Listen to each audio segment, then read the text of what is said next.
Malgré le report de la route du Champagne en fête, ces touristes belges ont choisi de maintenir leur séjour dans l'Aube. Découvrir les eaux de Champagne, les eaux de la région, un peu visiter. De toute façon, beaucoup de gens n'avaient pas annulé, qu'il Ouais. fallait qu'on soit présent tout simplement pour vous accueillir et ce qu'on fait avec grand plaisir. Allez hop en voiture. Ce groupe a réservé une balade en 2 chevaux auprès d'Axel Pomarès, vigneron à Essoir. 82 caves ont participé à Mon Week-end en Champagne. C'est mon beau profil. Objectif, proposer un moment de partage avec les vignerons. Voilà à quoi ressemblent nos sous-sols. C'est de l'argile, il n'y a pas de craie ici.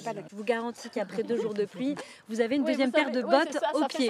Tant qu'à boire, autant savoir ce qu'on boit. C'est magnifique. Ça a vraiment du sens et c'est vraiment très agréable d'avoir cet échange en direct avec les gens. Ils savent que le produit qu'ils boivent, c'est Axel ou c'est Sébastien qui a posé l'étiquette, qui a tout simplement fait le produit. Et je pense que c'est ce qui a du sens aujourd'hui, savoir ce qu'on mange, ce qu'on boit. Et c'est très intéressant pour le client et même pour nous de connaître nos consommateurs. C'est comme ça qu'on grandit. Vous êtes dans la peau d'une superstar pour une journée.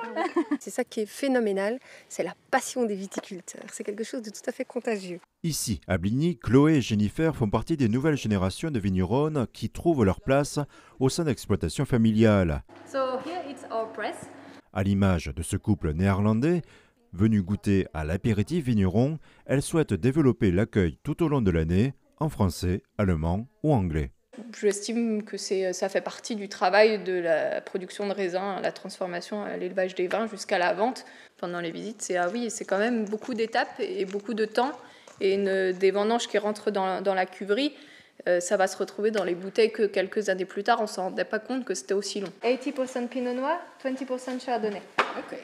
Cela rend le champagne plus complet. Pour moi, c'est un plus. C'est à la fois une façon de vendre et de montrer qui vous êtes. La Champagne Party, Champagne Day qui va venir, beaucoup d'événements et peut-être qu'à l'avenir aussi on en fera encore plus en étant tous ensemble. On est fiers en fait d'où on vit, on est fiers de notre métier et on a envie de tout montrer. Pour tout montrer, ici à Meurville, après 3 ans de travaux, depuis 2018, ce bâtiment viticole a été adapté pour partager les coulisses du métier avec les visiteurs. Vous voyez une transparence sur les vignes, les bulles au plafond et tout de suite vous avez la vue également sur notre cuverie de débourbage. Vous êtes en plein sur la coursive, ça nous permet de faire des visites durant les vendanges. L'organisation de Mon Week-end en Champagne correspond à une tendance confirmée par le syndicat général des vignerons. Depuis le déconfinement, les visites de caves sont plus fréquentes que d'habitude.